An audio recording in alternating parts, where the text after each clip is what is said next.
ಸುಭಾಷಿತ ಸನ್ಮಾರ್ಗ ಕಾರ್ಯಕ್ರಮಕ್ಕೆ ನಿಮ್ಮೆಲ್ಲರಿಗೂ ಆತ್ಮೀಯ ಸ್ವಾಗತ. ಇವತ್ತಿನ ಸುಭಾಷಿತ: ದುರ್ಬಲಸ್ಯ ಬಲಂ ರಾಜ, ಬಾಲಾನಾಂ ರೋಧನಂ ಬಲಂ, ಬಲಂ ಮೂರ್ಖಸ್ಯ ಮೌನಿತ್ವಂ, ಚೌರಾಣಾಂ ಅನೃತಂ ಬಲಂ. ಅನೇಕ ದುರ್ಬಲರಿರ್ತೇವಲ್ಲ, ಬಲಹೀನರು, ಹೇಡಿಗಳು, ಅಂದ್ರೆ ಭಯಪಡುವವರು, ಅಂತವರಲ್ಲೇ ಒಬ್ಬ ರಾಜ ಉಟ್ಕೋತಾನ, ಅವ್ರನ್ನೆಲ್ಲ ಎದುರಿಸ್ಕೋತಾನ. ಅಂತವರಲ್ಲೇ ಒಬ್ಬ ರಾಜ ಆಗ್ತಾನ. ದುರ್ಬಲಸ್ಯ ಬಲಂ ರಾಜ. ನಾನು ಹೇಳ್ತಾ ಇಲ್ಲ, 16,000 ವರ್ಷದ ಇತಿಹಾಸದ ಅನುಭವ ವಾಕ್ಯಗಳು. ದುರ್ಬಲಸ್ಯ ಬಲಂ ರಾಜ, ಬಾಲಾನಾಂ ರೋದನಂ ಬಲಂ. ಸಣ್ಣ ಸಣ್ಣ ಮಕ್ಕಳು ಇರ್ತಾವಲ್ಲ, ಆ ಮಕ್ಕಳ ಶಕ್ತಿ ಏನು?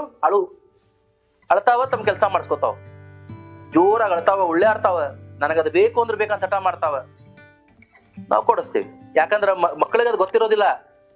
ಮಕ್ಕಳಿಗೆ ಏನೋ ಒಂದು ಬೇಕಾಗಿರ್ತದ, ಕೇಳ್ತಾವ, ನಾವು ಕೊಡ್ಸೋದಿಲ್ಲ ಅಂತೀವಿ, ಬೈತೀವಿ, ಅವು ಅಳಿಕ್ ಶುರು ಮಾಡ್ತಾವ, ಕಿರಿಕಿರಿ ಅನ್ನಿಸ್ತದ, ಕೊಟ್ಬಿಡ್ತೀವಿ. ಮಕ್ಕಳಿಗೆ ಗೊತ್ತಾಗ್ತದ, ನಾವ್ ಹತ್ರ ಏನಾರು ಕೊಡಿಸ್ತಾರೆ ಇವ್ರು. ಅದು ಬಾಲಾನ ರೋಧನಂ ಬಲಂ. ಮುಖ್ಯವಾದಂಥದ್ದು ಇಲ್ಲಿ ಬರ್ತದೆ ನೋಡ್ರಿ, ಬಲಂ ಮೂರ್ಖಸ್ಯ ಮೌನಿತ್ವಂ.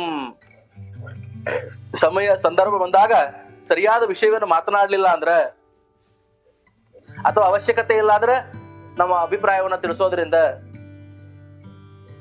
ಒಬ್ಬ ಮೂರ್ಖ ಯಾವಾಗ ಆಗ್ತೇವೆ ಅಂದ್ರೆ, ನಾವು ಮೌನವಾಗಿದ್ದಾಗ, ನಾವು ಸಮಯ ಸಂದರ್ಭವನ್ನು ಎದುರಿಸಲಿಲ್ಲ ಅಂದ್ರೆ, ಸರಿಯಾದ ಸಮಯಕ್ಕೆ ಮಾತಾಡ್ಲಿಲ್ಲ ಅಂದ್ರೆ, ಯಾವಾಗ ಮಾತಾಡ್ಬೇಕು ಅವಾಗ ಮಾತಾಡ್ಲಿಲ್ಲ ಅಂದ್ರೆ, ಇನ್ಯಾವಾಗೋ ಮಾತಾಡಿದ್ರೆ, ಅವಶ್ಯಕತೆ ಇದ್ದಾಗ ಮಾತಾಡೋದಿಲ್ಲ, ಅವಶ್ಯಕತೆ ಇಲ್ದಾಗ ಮಾತಾಡೋದು, ಅವಾಗ ನಾವು ಮೂರ್ಖರಾಗ್ತೀವಿ.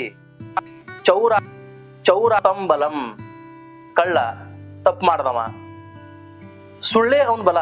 ಸುಳ್ಳು ಮೇಲೆ ಸುಳ್ಳು ಹೇಳೋದೇ ಅವನ ಬಲ. ಹಂಗಾಗಿ ಯಾರು ಪದೇ ಪದೇ ಸುಳ್ಳು ಹೇಳ್ತಿರ್ತಾರ ಅವನೇ ಕಳ್ಳ. ಹಾಗಾಗಿ ನಮ್ಮ ದೌರ್ಬಲ್ಯತೆಯನ್ನ, ನಮ್ಮ ಕೊರತೆಗಳನ್ನ, ನಮ್ಮ ನ್ಯೂನ್ಯತೆಗಳನ್ನ ಯಾವತ್ತೂ ಹಂಚಿಕೊಳ್ಳಬಾರದು, ನಾವು ದುರ್ಬಲರಾಗಬಾರದು ಅಂತ ಹೇಳಿ ಈ ಸುಭಾಷಿತ ಹೇಳ್ತದ. ಇದರಿಂದ ತಾವು ನೀತಿ ಪಾಠವನ್ನ ಕಲಿಯಿರಿ. ನಿಮ್ಮೆಲ್ಲರಿಗೂ ಶುಭವಾಗಲಿ. ಧನ್ಯವಾದ. ನಮಸ್ಕಾರ.